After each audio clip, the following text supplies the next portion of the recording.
Yes bank के मालिक बनेंगे। अगर वो 90% गिरा है तो it has the capacity to fall by another 90%। कभी 15 लाख आ जाता है, कभी 20 लाख आ जाता है, कभी नहीं भी आता है, कोई भरोसा नहीं होता है। One of my subscribers gifted me a Harley Davidson.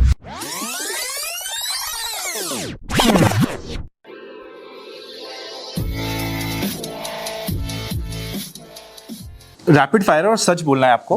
पहला क्वेश्चन है कि आपकी भाभी की कहानी तो हमने सबने सुन ली कि भाई भाभी की लव स्टोरी थी, उससे पहले कितनी थी? उससे पहले कितनी थी? हाँ, एक्चुअली मैंने 12th के बाद, मतलब उससे पहले तो मैं पढ़ेसरी टाइप का था, मतलब थोड़ा पढ़ने वाला, इंटेलिजेंट। तो स्कूल में मम्मी का ये रहता था कि पढ़ाई पे ध्यान दो, उसके अलावा कुछ नहीं। बाहर निकले, थोड़ी हवा लगी तो एक ही बंदी दिखी, और फाइनली मैं आपको बता देना चाहता हूँ कि 12th के बाद से ही सिर्फ एक ही थी और उसी से शादी की है मैंने। और कोई नहीं थी कहीं पे कोई भी? भी नहीं थी। और अब अभी क्या मतलब है? कल बता रहा था। हाँ हाँ, वो भी थी, सही बात है। आपने कब सुना? अच्छा मैं एक चीज अपडेट कर दूं, क्लैपिंग केवल मन में होगी। हाँ, ये बात बिल्कुल हाँ, ठीक है बाहर तो आपकी। जा नहीं सकता। बिल्कुल जा नहीं सकती। आपका स्टॉक मार्केट में इंटरेस्ट क्यों आया और कब आया? एक्चुअली ये भी एक लॉन्ग स्टोरी शॉर्ट में सुनाता हूँ। बेसिकली जब मैं बैंगलोर आया, उससे पहले तो हम कमाते नहीं थे इतना। इन्वेस्टमेंट का तो तब दिमाग में आता है जब कुछ जेब में बचे। तो फाइनली 2019 में जब वेदांतु ज्वाइन किया था, उसके बाद थोड़े पैसे बच रहे थे, तो मास्टर टीचर्स ने बोला कि हम लोग, मैंने पूछा कहाँ इन्वेस्ट करते हो, पैसा कहाँ पार्क करते हो, तो देवर सिंह की इन्वेस्टमेंट करता है। तो तब पता लगा कि शेयर मार्केट में पैसा लगाते थे। तो फिर मैंने डीमेट अकाउंट पहली बार खुलवाया, वो भी ज़ीरोधा में। और मेरे साथ एक मास्टर टीचर और था, उसने भी, उसका नाम भी अरविंद ही था फॉर्चुनेटली। और हम दोनों ने डीमेट अकाउंट खोला। और सबसे पहले हम लोग देखते हैं वेदांतु, अगर आप लोगों ने देखा हो तो वेदांतु का जो मेन ऑफिस है उसके जस्ट सामने येस बैंक है।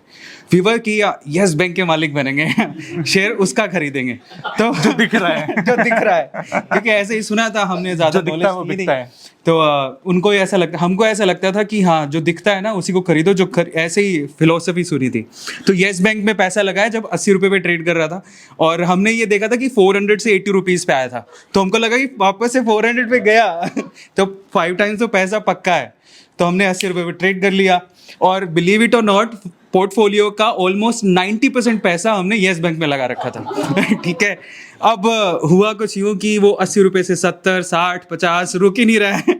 तो फाइनली हम वो, उसका क्या हुआ फिर, वो अरविंद सुथार जो मेरा फ्रेंड था, उसने किसी पंडित को हाथ दिखाया। तो वो एस्ट्रोलॉजर कहता है कि तेरा कोई मंगल भारी है, कोई फ़ायदा नहीं है, शेयर मार्केट से कोई पैसा नहीं बनेगा। उस भाई ने डीमेट अकाउंट किया बंद, और फाइनली पैसा निकाल लिया, और सुबह के मुझे बोलता है कि मैंने तो डीमेट अकाउंट कर दिया बंद। मैंने खुलवाया तो साथ में था, मुझे ही बता देता। बट फाइनली क्योंकि मेरे फादर एक शॉपकीपर है, बिजनेसमैन है, उनका हमेशा यही कहना था कि अपने स्टार्ट किया है, लॉस में कभी बाहर नहीं निकलने का ज़िंदगी में। वहाँ से समझ में आया, मैंने बहुत सारे लोगों का देखा, थोड़ा मोटिवेट हुआ। प्रांजल सर के वीडियोस मैंने देखे, मैम के वीडियोस देखे, फाइनली अनंत भी, बहुत सारे टिप्स अच्छे से सोच समझ के, पूरा थोड़ा नॉलेज लेने के बाद फिर मैंने वापस से ट्रेडिंग स्टार्ट की। शेयर्स में खरीदता था, और बहुत सोच समझ के आज मेरा, और मैंने तब ये डिसाइड किया था कि जो मेरा पोर्टफोलियो होगा, अभी तो 90% येस बैंक है, एक ऐसा टाइम आना चाहिए जब येस बैंक सिर्फ 1% ही रह जाए मेरे पोर्टफोलियो का। फाइनली आज मेरे पोर्टफोलियो में येस बैंक 0.5% से भी कम है, और आज मैं ऑलमोस्ट 160% प्रॉफिट में हूँ, just because of these guys जो यहाँ पे बैठे हैं, इनकी, और पुष्कर राज स्पेशली। ये लोग, इन्होंने बहुत नॉलेज दी है। मेरे जैसे बंदा जो फाइनेंस से नहीं है, इंजीनियर हूँ मैं, तो इन लोगों की वजह से ये आप लोग जितने भी हैं, फाइनली मैं इतना प्रॉफिट में नहीं थैंक यू भैया, thank you so loved it यार। नहीं, आपका इतना परसेंटेज होगा ना तो आप बहुत आगे निकल जाओगे सर, आपका अमाउंट बहुत बड़ा हो गया। ये प्रॉफिट करने नमन। वालों में से नहीं, कराने वालों में से। हाँ, कराने वालों में से। थैंक यू भैया, thank you so much. Sir आप वहाँ पे बैठ भी सकते हो वैसे। नहीं, ठीक है यार, यहाँ पे सब लोग इंटरेक्ट भी हो रहे हैं। नमन यार, आपकी स्टोरी भी रैपिड फायर। हाँ यार, इसका तो और रैपिड फायर इंटरेस्टिंग होगा, आपके आंसर्स प्रॉपर्ली आने चाहिए। कितनी गर्लफ्रेंड सही है अभी तक? 2। और अभी वो सेकंड वाली जो है वही है अभी। अच्छा, वो फाइनली ही है। finally। अच्छा, आपका जो स्ट्रगल रहा है, आपकी जो लाइफ रही है, बड़ी इंटरेस्टिंग रही है, मुझे भी सुबह पता चला। थोड़ा सा लाइफ के बारे में बताओ ना, इनिशियल पार्ट के बारे में। मेरे पापा गुजर गए थे 2001 में। उसके बाद से मॉम ने मेस चालू किया था, अपना टिफ़िन सर्विस चालू किया था। एंड मैं और मेरा भाई, वो 7 years एल्डर टू मी, हम दोनों का एजुकेशन देखा मम्मी ने, कैसे ना कैसे हो गया वो सब। उसके बाद मैं अपना बीकॉम कंप्लीट किया, LLB और CS के लिए प्रिपेयर करने जा रहा था, फाउंडेशन के लिए अप्लाई कर दिया था और उतने में यूट्यूब वायरल हो गया। फिर कौन सा viral हुआ था पहला वीडियो? इट वाज PUBG जो गेम है, उसी का एक वीडियो वायरल हुआ था एंड वहाँ से फिर पूरी लाइफ चेंज हो गई थी। और अभी क्या कैसा लग रहा है घर वालों को? अभी तो बहुत अच्छा लग रहा है, मतलब अभी तो वो चीज़ सोचते ही नहीं है, फीलिंग ही अलग है, फीलिंग ही अलग है, नया ही है टोटली। रैपिड फायर अच्छा कोई भी। ठीक है, मैं पूछ ही लेता हूँ। तो are you comfortable sharing about your finances? Somewhat okay. How much you make? First मैं अपना फर्स्ट पे बता सकता हूँ, इट वाज 1,04,000 रुपीज, जो मेरे को यूट्यूब वायरल होने के बाद पहला पे मिला था। और फर्स्ट पे कब आया था sir? That was in November 2018। Oh wow. And अभी कोई एवरेज?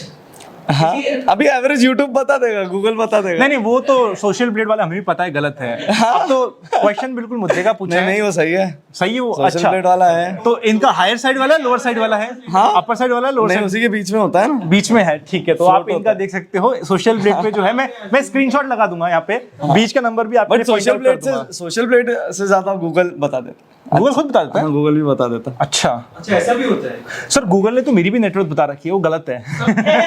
किसी ने भी डाला कि उसमें जीरो कम। कुछ भी डाल देते लोग। तो आपका फाइनेंसेस में इन्वेस्टमेंट सबसे ज्यादा कहाँ पे आज के दिन? मतलब मेरे को खुद को नॉलेज नहीं था, बट मेरे अंकल ने गाइड किया था। तो सबसे पहले उन्होंने सिक्योरिटी ही देखी और प्रॉपर्टी में अच्छा खासा, मतलब मैक्सिमम प्रॉपर्टी में ही डाल दिया। बाद में पता चला कि जितना परसेंटेज मेरा शेयर्स में होना चाहिए उतना प्रॉपर्टीज में है, और जितना डेट में डेली कोई दिक्कत नहीं। हाँ no let me also tell मुझे you, कोई there is- रिग्रेट नहीं है उस चीज़ का, कोई रिग्रेट नहीं है, क्योंकि हाँ एग्जैक्टली मेरे को यही लगा कि चलो थोड़ा सा टेढ़ा मेढ़ा हो गया रास्ता, लाइफ लेकिन का सही सबसे है। बड़ा इन्वेस्टमेंट कौन सा और कितना है? सब मतलब घर का ही है। हाँ रफली अराउंड? मतलब जो मैंने फॉर इन्वेस्टमेंट पर्पस 1 CR तक का होगा। गुड यार, मतलब कहाँ से कहाँ तक की जर्नी यार। Congratulations man. Thank you. और कोई क्वेश्चन? 911 आपकी बारी। नहीं मैं 911 नहीं, मेरा dream car is Urs. Urs? हाँ बट नॉट येट। मैं अभी मेरे में करेज नहीं है वो। बहुत अच्छी बातें नहीं है तो, वरना इनसे बात कर लो एक बार। उसके लिए बहुत करेज चाहिए, बिकॉज 4 करोड़ का गाड़ी घर जैसा है। मेरा क्वेश्चन ये है कि ठीक है आप गेमिंग से इतने पॉपुलर हो, आपका फर्स्ट चॉइस क्या था करियर का? क्या यही था या कुछ और बनना? नहीं ये बिल्कुल नहीं था, ये था ही नहीं, गेमिंग मेरा ऑप्शन ही नहीं था। मुझे मालूम था 9 to 5 जॉब करना है, वो चीज़ में मेरा दिमाग दिल सेट हो चुका था कि जाऊंगा अपना काम वाम करूंगा जैसा भी है। तो मैं पार्ट टाइम जॉब करता था एक फैक्ट्री में, खन्ना सिल्क मिल्स नाम था उसका, वहाँ पे नवी मुंबई में ही था वो। वहाँ पे ऐसे ही क्लरिकल वर्क करता था, असिस्टेंट एज असिस्टेंट भी काम करता था, जो भी बिलिंग वाउचर्स ये वो सब करता था।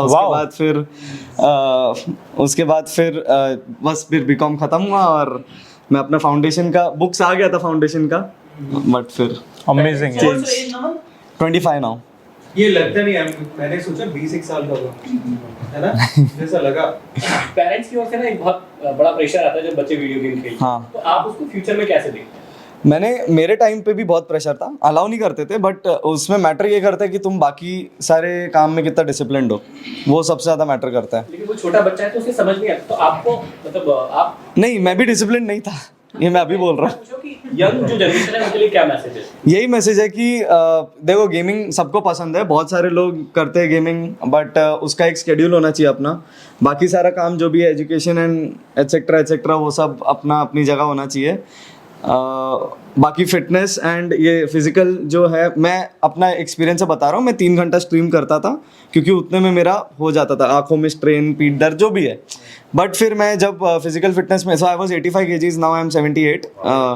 तो और इट्स अ जर्नी चालू है। सो मेरे को उतने ही पीरियड में रियलाइज हो गया, मैं 7 आवर्स स्ट्रीम करता हूँ अब, एंड एकदम वो नॉर्मल 5 to 7 आवर्स नॉर्मल है अब अमेजिंग यार। एकदम। Last question. या हाँ अगर आपकी गर्लफ्रेंड आती है और बोलती है कि चलो घूमने जाना है हाँ। एंड आपको एक अच्छा गेम खेलना है अभी, तो आप किस तरीके से प्यार से मना करोगे उसको? अच्छा मैं पहले बोल दूं, मेरी गर्लफ्रेंड का अभी मैसेज आया था कि वो कह रही थी आपको बोलना है, आपकी वीडियोस बहुत देखे हैं उन्होंने।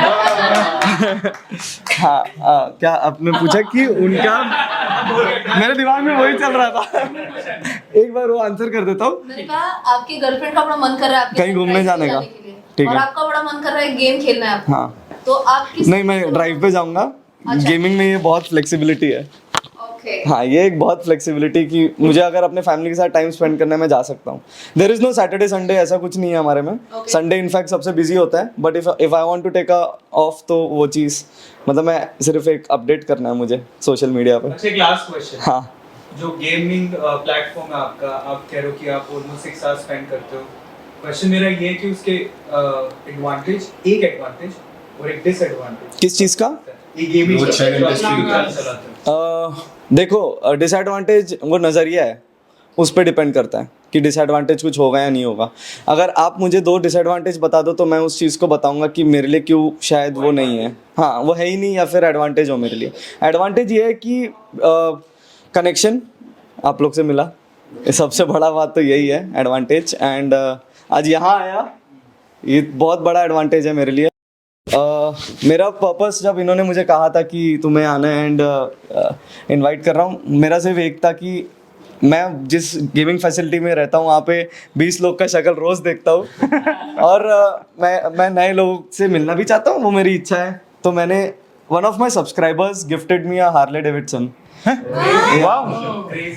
कौन था वो सब्सक्राइबर? हाँ, तो एक सब्सक्राइबर ने गिफ्ट किया था एंड आई वाज लाइक मेरे को अब चलो हार्ले के ग्रुप्स मैंने ज्वाइन किए. हमको एटलीस्ट खिलौने हाँ, मेरा बेबी है, उसको चलेगा. अगर आप वो भी दोगे ना टॉय, वो ही बी वेरी हैप्पी. सो नहीं भाई, ऐसा करना मत, ये जेन्युइनली बेस है भाई, कुछ नहीं करना है. It was just for fun. या सो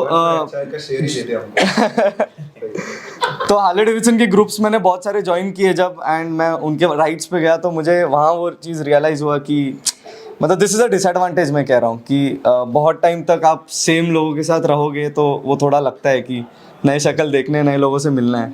ये मेरा पर्सनल है. कॉन्वर्सेशंस खत्म करने से पहले यार, he is very down to earth. 100% यार. Thank you. Most of the time kids get addicted to it, ये लत लग जाती है गेम्स की. Right. इसीलिए लाइक पेरेंट्स की बात करें, आई डोंट वांट कि वो गेम खेले. करेक्ट. उस एडिक्शन से कैसे बच सकते हैं? सी, एडिक्शन ऐसी चीज़ है जो होती है किड्स में, बट आई स्टिल से कि वो पेरेंट्स का ही रिस्पॉन्सिबिलिटी होगा. मैं अगर खुद को उस जगह इमेजिन करूं, it would be completely my responsibility. मैं मॉनिटर करना चाहिए. There should be parental control on every device. Lock हो गया डिवाइस, बात ही खत्म. आपके पासवर्ड के बिना कभी ऑन ही नहीं होने वाला डिवाइस. सो ये चीज़ बहुत इंपॉर्टेंट है. आई गेस ये प्रैक्टिस बहुत सारे लोग करते हैं ऑलरेडी. मेरे भी जो रिलेटिव्स हैं उनमें भी there are kids and they have बहुत सारे ऐसे डिवाइसेस हैं जहाँ खेल सकते हैं वो लोग, but everything is under parents control. पढ़ाई करो, ग्रेड्स लाओ, यू गेट एवरीथिंग. मजे की बात सबसे ज्यादा ये है कि आपकी कम्युनिटी है. आपके अगर कोई गेम नहीं देख रहा तो आपको डिसएडवांटेज हो रहा है. मैं जब से आपसे बात करना स्टार्ट किया हूँ, हमेशा भी बोलते हो कि कंट्रोल होना चाहिए. आप रोक दो, आप मना कर दो, एक से ज्यादा नहीं करना है आपको, विच इज वेरी गुड यार. क्यों जो एक्चुअली सबके लिए अच्छा है वो आप बात कर रहे हो यार. ठीक So है. one Amazing यार. because आप यहाँ पे अकेले से क्रिएटर जो गेमिंग से हैं, एंड इंडिया में खासकर बहुत सारे ऐसे लोग हैं जो आज यंग हैं जो गेमर बनना चाहते हैं, हाँ. Just because of you guys, because you have inspirational stories. Correct. So example, मेरा भाई है घर में, ठीक है. उसे गेम्स का बड़ा शौक है. हाँ. तो उसने बहुत कोशिश भी करी कि मैं गेम्स खेलूंगा, बनाऊंगा. सो अकॉर्डिंग टू यू, मतलब आप गेम्स बनाऊंगा. बनाएगा, मतलब वीडियोस बनाएगा, लाइक अच्छा, गेमिंग वीडियोस. नहीं, इनफैक्ट मतलब जब मैं कॉलेज में था तो मैंने किसी से, मैं गूगल करते ना हम कि हाईएस्ट पेइंग सैलरीज जॉब्स कौन सी हैं, हाँ. तो उसमें कहा गेमर, और वो गेमर्स में क्या लिखा हुआ था डिस्क्रिप्शन में कि आप टेस्ट करो, which you are exactly doing right now. यार कि क्या करो? Testing, game testing. अच्छा, ओके. हाँ, इट्स अ पार्ट. सो मतलब उस टाइम पे वो एक प्रोफेशनल जॉब भी हो सकती थी. तो अभी मेरा क्वेश्चन ये है कि मतलब जैसे मेरा भाई है, वो मेरे से 10 साल छोटा है. Correct. So a lot of time for him to choose a career. Right. और मैं बड़ा ओपन हूँ, अगर वो गेमर भी बनना चाहे तो. ठीक है. मतलब मेरे को ऐसा दिखता है तो फिर कोई दिक्कत नहीं है. Currently- So, आप उसे क्या टिप्स दोगे कि वो कल को एक अच्छा गेमर बन पाए and he can also make money? See, मैं अपना रास्ता भी बताता हूँ. लक बेस ज़्यादा था, ठीक है. एफर्ट्स मेरे वहाँ थे जहाँ इस चीज़ को मुझे मेंटेन करना था.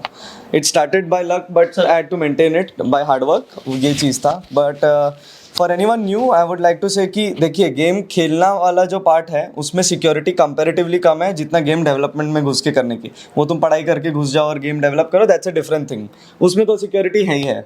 when we talk about playing games, YouTube से ज़्यादा सिक्योरिटी इस वक्त है ई स्पोर्ट्स में. Because when you play esports, आप किसी और के अंदर हो, you sign a contract, properly होता है सब कुछ.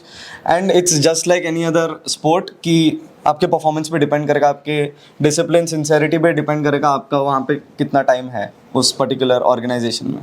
But you get paid from 30,000 to 2 lakh rupees a month depending on your skill set. This is the current price. Interesting, मेरे को नहीं पता था ये बिल्कुल भी. Yeah, so ये e-sports part है. आप अभी YouTube part देख रहे हो, but there's a huge e-sport वाला. एक अलग कम्युनिटी पूरी बनी हुई है आपकी. हाँ, e-sports तो it's huge. इंटरेस्टिंग. और सबसे ज्यादा कौन से गेम्स खेले जाते हैं ई स्पोर्ट्स में? PUBG, then it got banned. फिर BGM आया, it got suspended again. Now there's Valorant, there's Pokemon Unite. There are many games जो बहुत highly competitive हैं. It's Pokemon Unite is a different game. It's a नहीं वो सब नहीं है. ये थोड़ा competition level वाला है. क्वेश्चन 1, आपके 3 सबसे बड़े लॉस मेकिंग स्टॉक्स और अमाउंट. यो लॉस मेकिंग में उकल फ्यूल नाम का एक स्टॉक था जो मैंने तब लिया था 2008 में, ठीक है. जब मुझे कुछ भी नहीं पता था, किसी की टिप के बेसिस पे लिया था. ठीक है. एंड मतलब ऐसे मुझे लगता था कि सिमिलर स्टोरी है कि जो स्टॉक 90% गिरा है वो और कितना ही गिर सकता है. बट तब मुझे पता चला कि अगर फंडामेंटली वीक स्टॉक है तो अगर वो 90% गिरा है तो it has the capacity to fall by another 90%. Absolutely. So ऐसे सब चिल्लर स्टॉक्स थे जिसमें सबसे ज्यादा लॉस करा था. ठीक है, तो ये सबसे ज्यादा था और इसमें आपने ऑलमोस्ट पूरा ही उड़ा दिया. ऑलमोस्ट पूरा उड़ा. रिसेंट में कोई लॉस बड़ा? रिसेंट में लेकिन अभी जो मैंने होल्ड करे हैं उसमें से एक बड़ा लॉस वाला इज IRCTC. टिपिकली स्ट्रेटेजी ऐसी होती है कि स्प्लिट के बाद आइडियली भागता है स्टॉक, लेकिन उनकी ट्रेन रुक गई काइंड ऑफ. सबसे बड़ा प्रॉफिट मेकिंग स्टॉक आज तक का? Dixon Technologies. Oh wow, one of my favourite stocks. IPO वाला था. IPO और वो आपने अभी तक होल्ड किया हुआ है? अभी तक होल्ड करा हुआ है. बहुत ही शानदार. ऑप्शंस आप ऑफ लेटली काफी कर रहे हो जितना मैं देख रहा हूँ आपको. 3 सबसे बड़ी ऑप्शन की mistakes. Mistakes to be honest thankfully कम किए कंपैरेटिवली. इन जनरल लोग जो करते हैं, इन जनरल मतलब जो शुरुआत में मैंने किया था, क्योंकि मुझे तब OTM ITM ATM कुछ पता नहीं था. मुझे लगता था अरे ये एयरटेल का 1 रुपए में मिल रहा है तो फाइनली एयरटेल ही मिल रहा है ना, तो 1 रुपए मिल रहा है तो क्यों नहीं. तो ये deep OTM calls I used to trade in. तो तब बहुत सारे पैसे गवाए. फिर उसके बाद समझ में आई बात कि कौन सी एक सेफ चीज हो सकती है. So instead of 3 mistakes I tell you 1 profitable thing. तो अगर आप फंडामेंटली स्ट्रॉन्ग स्टॉक चूज करते हो एंड अगर आप उसका पूरा लॉट जमा कर सकते हो, तो फॉर एग्जांपल भारतीय एयरटेल, उसका एक पूरा लॉट है मेरे पास, तो डीप OTM कॉल्स शॉर्ट करते बैठ सकते हो. कवर्ड कॉल स्ट्रेटेजी बोल सकते हैं. And I think that can be one of the easiest way to do. And interesting. या इंटरेस्टिंग. Open floor questions. अगर Rachna Ranade, CA Rachna Ranade, the CA Rachna Ranade जो आज है वो नहीं होती तो क्या होती? सिंगर होती. तो गाना हो जाए एक ऑन डिमांड. यहाँ पे हेलो स्लो. धीमी आवाज में गाऊं. राष्ट्रगीत. राष्ट्रगीत पे तो ये नेशनल से रिलेटेड कोई सॉन्ग. नेशनल से रिलेटेड गाऊं. ठीक है वतन वतन मेरे आबाद रहे तो, है वतन वतन मेरे आबाद रहे तो, मैं जहाँ रहूँ जहाँ में याद रहे तो, मैं जहाँ रहूँ जहाँ में याद रहे तो, है वतन मेरे वतन. बहुत बढ़िया. तो ऑप्शन से रिलेटेड आपकी सबसे फेवरेट स्ट्रैटेजी कौन सी है और आप कैसे यूज करते हो ऑप्शंस को? लेमैन अगर कभी किसी को स्टॉक में एंटर करना हो तो उसे एंटर करना चाहिए या नहीं चाहिए? पहले ज्ञान लेके फिर एंटर करना चाहिए. अगर ज्ञान नहीं है तो सिंपल तरीका है, म्यूचुअल फंड के थ्रू जा सकते हैं, इंडेक्स म्यूचुअल फंड. तो that is the simplest way to go. Ma'am Marathi channel start क्यों किया? What is the reason? मेरे पास मराठी अभी जस्ट 1 मई को चालू किया है मैंने. मराठी में मैम वाज डूइंग व्लॉग अभी जस्ट नाउ. अपन सबका मराठी में व्लॉग आने वाला है मैम के चैनल पे. सो मतलब जो हर एक यूट्यूब क्रिएटर एक आगे की 5 साल की जर्नी कुछ ना कुछ तो प्लान करते जाता है. तो उसमें मेरा one of the next 5 years goal is going ultra local. तो उसके लिए Marathi channel was in my mind. कई सारे लोगों ने मुझे बोला कि हिंदी चैनल स्टार्ट करेंगे तो ट्रैक्शन ज़्यादा मिल सकता है. बट देन आई थॉट इस रूम में जितने भी लोग बैठे, I think majority of them are already serving the audience. तो मैं ऐसे क्या ही अलग करने वाली हूँ कि जो इतने अच्छे लोग ऑलरेडी कर रहे हैं. But I thought Marathi is a space जहाँ पे बहुत कम कंटेंट क्रिएटर्स ऐसे हैं कि जो सीरियसली फाइनेंस कंटेंट क्रिएशन कर रहे हैं ओनली इन मराठी. और एक आपको बहुत इंटरेस्टिंग डेटा पॉइंट बताऊँ तो जो अपनी इंडिक लैंग्वेजेस है, तो इंडिक लैंग्वेजेस में number 1 mostly spoken language is Hindi, second mostly spoken language is Marathi. So मैंने कहा यार इसमें आई थॉट गुजराती होगी. No it's Marathi, it's Marathi. Interesting. So then I thought कि चलो why not, of course Hindi जितना रीच नहीं मिलेगा बट सेकंड बेस्ट है तो भी क्यों नहीं, तो मराठी में चालू किया. एंड रिस्पॉन्स अभी तक तो अच्छा है. 2 लाख के ऊपर. या अच्छा. No, typically I start my video with something like this. नमस्कार मंडळी, काय मजेत ना? अहो मजेत तर तुम्ही असणारच. आज एवढे यूट्यूब क्रिएटर्स इकडे उभे आहेत, इकडे बसलेले आहेत आणि आपण खूप अप्रतिम इकडे गप्पा मारणार आहोत. खूप नवीन काय शिकायला मिळणार आहे. तर आज काय काय शिकणार आहोत ते आता बघतच राहा. आजकल जितने भी यूथ हैं उनके बीच में ट्रेडिंग और इन्वेस्टमेंट को लेके थोड़ा कंफ्यूजन रहता है. यूथ भागता है कि ट्रेडिंग और लॉसेस बनाता है, और बहुत सारे लोग कहते हैं कि इन्वेस्टमेंट. तो आपका क्या व्यू है, यूथ को क्या करना चाहिए? धर्म संकट में डाल रहे हो सर. इधर मेरे राइट साइड में एक इंसान बैठे हैं. इसीलिए तो पूछा है. इसीलिए तो पूछा है, आपका क्या व्यू है वो बताना है हमको. मेरा view is investing. Simple reason ये है कि आई थिंक पीआर सर भी अग्री करेंगे मेरे से कि अगर आप ट्रेडिंग कर रहे हो तो you have to be in front of the screen. And 9:15 to 3:30 I am sure PR sir भी, या फिर he must be having a team कि जो शायद वो उनकी पोजीशंस ट्रैक नहीं करे लेकिन someone is tracking on behalf of him. Track करना पड़ता है अगर आप हेवी पोजीशंस लेके कर रहे हो तो. Trading is to make money, investment is to create wealth. So I think he said it, he put it very well. Trading is to make money and finally investing is to create wealth. And mainly मुझे लगता है long term investment, जैसे मैंने अभी एक IRCTC का coat किया था, मुझे पता है कि फिलहाल वो लॉसेस में है but I am still fine with it, because अगर आपने फंडामेंटली कोई भी बिजनेस ढंग से पढ़ा है, मोनोपोली है और कई सारी चीज़ें आप मेरा चैनल पे देख सकते हो, बाकी डिटेल तो 10 साल आगे का व्यू लेके चल सकते हो आप. आपको ज़रूरी नहीं है. सी बेसिकली ट्रेडिंग में you have to be right in the direction and time wise also. Investing में टाइम का फंडा चला जाता है, आपका सिर्फ डायरेक्शन सही होना है. सो ज़्यादा बेटर है. Thank you. And like yes, action से ज़्यादा inaction makes more money, I guess. आपको फाइनेंस से थोड़ा बाहर निकालते हैं. जी. जनरली फाइनेंस वाले लोग हर चीज़ को इन्वेस्टमेंट से देखते हैं, शौक से नहीं देखते. पुष्कर राज भाई को छोड़ के शौक बहुत बड़ी चीज़ है. तो मेरा सवाल आपसे ये है कि आज तक आपने कोई ऐसी चीज़ क्रेजी जो आपने इन्वेस्टमेंट के पॉइंट ऑफ व्यू से नहीं की, शौक के लिए की, कि मैंने कर दी बस, उसमें मुझे कुछ नहीं देखना कि मेरा क्या गया और क्या नहीं गया, वो कौन सी चीज़ है? मैं बताता हूँ. अच्छा, वो आप कैसे बताओगे? Correct me if I am wrong. ठीक है. मैम का ऑफिस जी. वो भी इन्वेस्टमेंट पर्पस से था? नहीं, मेरा रेंटेड प्रॉपर्टी है सर. एंड रेंटेड प्रॉपर्टी में मतलब होने के बावजूद भी काफ़ी ढंग का खर्चा किया है, क्योंकि जो मेरा पहला, मैंने कल ही मैं उनको बता रही थी कि वी हैड दिस व्यू कि मतलब शादी होने के 10 साल तक, मतलब my husband is also CA, मैं भी CA हूँ, तो 10 आप इमेजिन कर सकते हो कि 2 CAs अच्छा खासा कमा लेते हैं. फिर भी घर बहुत 1 BHK था हमारा ओन्ड बस, एंड 1 BHK रेंटेड था बस. उसमें हम 5 लोग रह रहे थे. एंड कभी घर पे मतलब हमारे घर में फ्लैट स्क्रीन TV भी नहीं था, हमारे घर में सोफ़ा भी नहीं था, but we didn't spend a dime on that, क्योंकि हमारा ऐसे था कि जब कुछ करने का मौका आएगा तब आगे पीछे देखने की भी ज़रूरत होनी नहीं चाहिए. सब वन मतलब डाउन पेमेंट करके लेने की ताकत होनी चाहिए. सो 10 साल काफ़ी, मतलब इसमें एक फायर की जो हम कॉन्सेप्ट बोलते हैं कि आपको पता रहेगा, फाइनेंशियल इंडिपेंडेंस, रिटायर अर्ली, इसमें आप होता है कि स्प्लर्जिंग बिल्कुल नहीं करनी है. You have to be pretty miser in your approach. तो वैसे बहुत ज़्यादा सेविंग किया, और जब अभी खर्चा करने का टाइम आ रहा है तो कर रहे हैं, शौक से खर्चे कर रहे हैं. सब लोग इनवाइटेड है मेरे ऑफिस में ऑब्वियसली. या thank you ma'am. Thank you ma'am. Thanks a lot. देखो ये सब फाइनेंस वाले बैठे हैं, ये कोई भी आप ऐसे घुमाओगे नहीं, घूमने वाले नहीं है. प्रांजल को मैं, रचना मैम को, पुष्कर को लगा दूंगा आपके पीछे. पीआर सर तो पूरा ऑडिट कर देंगे. नेक्स्ट तो फिर पीआर सर होने चाहिए. तो पूरे स्टेटमेंट से तो he is very open about his statements. तो I think we will have fun discussing with him. Simple सा क्वेश्चन, आपकी bottom line profit after tax जो आप घर ले जाते हो वो कितना है? बड़ा डिफिकल्ट था, मेरे को विवेक को बुलाना पड़ेगा. आप बता दो.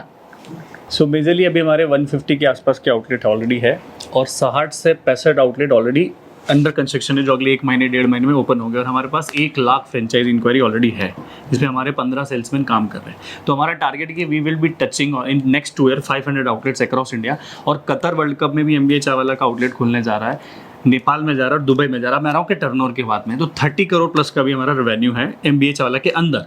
कोई हमें 1000 करोड़ बताता है, कोई हमें 100 करोड़ बताता है, कोई हमें 50 करोड़ बताता है। इसमें अब हमारा FMCG का बिजनेस अगर मैं जोड़ दूं तो 15 से 17 करोड़ का वो बिजनेस आ जाएगा। तो आपके 50 करोड़ का रेवेन्यू, बॉटम लाइन प्रॉफिट नहीं आफ्टर नहीं, टैक्स। प्रॉफिट आफ्टर टैक्स की बात तो मैं हाउ वुड आई से, बट वी आर तो ये क्या बता रहे हो, प्रॉफिट बिफोर टैक्स बता रहे नहीं हो? नहीं, this is a revenue turnover. Revenue turnover बता रहे हो आप? हाँ, टर्नओवर, इतना हमारे अकाउंट में पैसा आता है। ये टोटल आपका टर्नओवर हो गया, चलो ठीक है। नहीं नहीं, अब ठीक है वो तो। और आपकी सैलरी कितनी है उसमें से, आपके बिजनेस में से? टू बी ऑनेस्ट ना, मैं वही 30 की सैलरी लेता हूँ। 30,000। और I don't take much salary from my business because I earn majorly from, आजकल ब्रांड डील से कमाने लग गया हूँ थोड़ा बहुत, तो मैं उस बिजनेस को। ब्रांड डील से फिर आप कह रहे हो कमा लेते हो, कितना कमा लेते हो?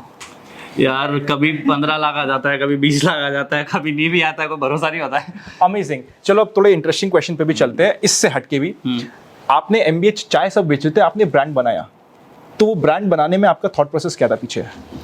यार I wanted to be honest to create something, to do something. So brand बन गया एक्चुअली, नेचुरली सिर झुका के काम करते थे, बहुत ज़्यादा लोगों से बात करते थे, कोई भी आता था उसको इंटरव्यू देते थे, तो इंटरव्यूज़ बहुत वायरल होने लगे, तो नाम फेमस होने लगा, तो चाय से ज़्यादा मेरी बातें फेमस होने लगी, और आज भी मेरी चाय से ज़्यादा मेरी बातें बिक रही है मार्केट में। तो वो तो दो चीज़ होती है, या तो आप पहले बिजनेस बहुत बड़ा बनाते हो फिर बातें करते हो, पर मुझे ऐसा लगता है जब आप बहुत साधारण बैकग्राउंड से आते हो तो आपके पास पैसा अगर नहीं है, प्रसिद्धि नहीं है, कोई स्ट्रॉन्ग बैकग्राउंड नहीं है, तो आपके पास कुछ चीज़ तो होती है जिसको आप अपना बेस बना सकते हो। वो मेरी वॉइस थी, मेरी आवाज़ थी। तो मुझे पता था मैं ठेला चला रहा हूँ, तो ठेला 2.5 साल मैंने रोड पर ठेला चलाया, तो अब मैं क्या करूँ एक्स्ट्रा ऑर्डिनरी? कोई ऐसा BMW तो ला नहीं सकता कि 4 लड़की को दिखा दे कि वो चाय पिला रही है, ऐसा कुछ तो नहीं कर सकता ना जिससे आई कैन बी फेमस। तो मेरी बातें बहुत फेमस होने लगी, तो लोग मुझसे पूछते थे अच्छा आपकी कहानी क्या है, तो मैं लोगों से इंटरेक्ट बहुत करता था। तो मैं आपको बता दूँ, मैं लाखों लोगों से इंडिविजुअल कनेक्ट कर रहा हूँ। मेरे को लाखों, मतलब मुझे आज भी याद है, मुझे लाखों लोगों के नाम याद है। मुझे मेरे मोबाइल के अंदर 17,500 के आसपास के नंबर होंगे, अगर सारी ईमेल जीमेल को मैं लगा दूं, तो मैं व्यक्तिगत रूप से सबको नाम से जानने लगा, तो उससे सीखने को बहुत मिला, तो उसमें लोगों का नाम हुआ। फिर जैसे आई डू समथिंग लाइक, जैसे आपके साथ में कोलैबोरेशन पोस्ट करी, तो मुझे पता है आपकी भी ऑडियंस मुझे मिलेगी। ये बिजनेस मैंने कभी नहीं किया, अभी रील बनाने लगा, कोलैबोरेशन करने लगा, फिर जो स्टार्टअप कल्चर के लोग थे उनके साथ फोटो डालने लगा, तो शेयर करते थे, टैग करते थे, तो वहाँ पे MBA चाला पता चलने लगा। So that's how it become a brand. चाय अब जाके बिक रही है हमारी, पर 4.5 साल से नाम बहुत था मेरा। उस समय पैसा कम था, ब्रांड्स कम थे, आउटलेट्स कम थे। तो नाम होने के बाद अब कंपटीशन भी आ रहा है। हाँ। Chai Sutta bar is doing very good, वो पहले से भी थे और बहुत अच्छा कर रहे हैं। तो 6-7 साल से कर रहे हैं। तो डर लगता है? मुझे ऐसा लगता है मार्केट बहुत बड़ा बन गया है, अभी लोग बाहर जाने लग गए। वो वही है कि अभी जैसे नहीं, लेकिन बड़ा क्या है यार, चाय तो फिर भी लिमिटेड ही रहेंगे ना लोग जो चाय पीते हैं, और स्पेशली बाहर जाके चाय पीएंगे। देखो पहले के टाइम पे आदमी घर पे चाय बनाता था, आज हस्बैंड वाइफ बोलते हैं घर पे कौन 50 रुपए का दूध लाएगा, आधा घंटा लगेगा, चलो बाहर चाय पी के आते, करेक्ट। और दूसरा, कॉफी 150-200 रुपए की चार्ज होती है। आज की तारीख में आदमी को कैफे का कल्चर भी चाहिए, शांति भी चाहिए, और बनाना भी नहीं क्योंकि आलसी है वो। तो 20 रुपए 25 रुपए में अगर आपको चाय मिल रही है, अच्छा कैफे मिल रहा है, अच्छा एम्बियंस मिल रहा है, आपको लोग मिल रहे हैं, चर्चाएं मिल रही है, तो ये मार्केट बड़ा हो रहा है। चाय पॉइंट है, चायोज है, टी पोस्ट है, बहुत सारे सब अच्छा कर रहे हैं, बहुत अच्छा कर रहे हैं, और सब ग्रो कर रहे हैं। और मैं क्या बोल रहा हूँ, हमारे आजू बाजू में आउटलेट्स होते हैं सबके, सबकी दुकानें चल रही है, किसी की बंद नहीं है। सो अभी पिछले 6-7 सालों में चाय का कल्चर बहुत बड़ा है। एक्चुअल में लोगों को अच्छी चाय रोड पे मिलने लगी है, पहले जो टपरियों पे मिलती थी। सो अभी आपका फंड रेजिंग का भी प्लान है? नहीं, मेरा कोई फंड MBA चाला इंडिया में तो कोई प्लान नहीं है कुछ उसमें। हाँ, हमारा और भी कंपनी से कॉन्कर वर्ल्ड, हमने अरविंद सर हम साथ में बना रहे हैं। ओके। उसमें हम लोगों ने ऑलरेडी रेस किया हुआ है, बड़े बड़े नाम है, वेदांतु के फाउंडर से निखिल भैया, इन्होंने पैसा डाला, और भी बहुत सारे यहाँ पे भी भैया बैठे हैं, और भी बहुत सारे जया किशोरी जी ने पैसा डाला है, और भी बहुत सारे लोग पैसा डाल रहे हैं। तो उसमें हम लोग फंड करें, पर MBA चावला इंडिया को तो मैं बिना फंड रेस के ही आगे लेके जाऊंगा। क्योंकि वो आपका नाम है, नाम से भी ज्यादा हम इसको IPO में लेके जाने का मेरा मन है कि खुद का एक छोटा IPO। फिर तो आनंद से साथ में खड़े हैं। हाँ तो IPO का है, पर फंड रेस तो नहीं करेंगे हम लोग। MBA चाला इंडिया को तो सूक्ष्म स्वरूप ही रखूंगा मैं। सो अभी तक कितने लोगों ने आपको अप्रोच किया और इन्फ्लुएंस करने की कोशिश किया फंड के लिए? बहुत सारे लोग सर आते हैं आजकल, अभी भी आते हैं, क्योंकि जैसे अभी से फिजिक्स वाला सर आए थे, वो भी पर्सनल ब्रांड है, उसलिए आजकल क्या है, पर्सनल स्टोरीज बहुत बिक रही है इंडिया में। तो अगर सच बात बोलूं तो पर्सनल PR पे अब देखो तो we can be unicorn in next couple of years, to be honest, जिस रेवेन्यू से हम लोग भी जा रहे हैं। क्योंकि रेस के लिए बहुत आते हैं, हर आदमी चाहता है कि कोई अच्छी कंपनी बन रही है, अच्छा आदमी बन रहा है, उसके जुड़ना चाहते हैं, पर मुझे लगता है कि मुझे नहीं करना है। अप्रोच बहुत आते हैं, रोज मेल आते हैं, रोज फोन आते हैं, आज भी फोन आते हैं। तो फंड आप क्यों नहीं लेना चाहते हो? आप एडमेंट हो या फिर आपको अपने पर बिलीव यार है? MBA चाला इंडिया ना कंपनी नहीं है, जिंदगी है मेरी। क्या बात है। तो आप समझ रहे हो, इसमें मैं किसी का हस्तक्षेप नहीं चाहता। पहली बात तो MBA चावला इंडिया 2 ब्रांड है, एक तो प्रफुल अलग है, MBA चावला। अब MBA चावला में प्राइवेट लिमिटेड भी, MBA चावला मैं खुद भी हूँ, मतलब आप समझो mix match of the brands है यहाँ पे।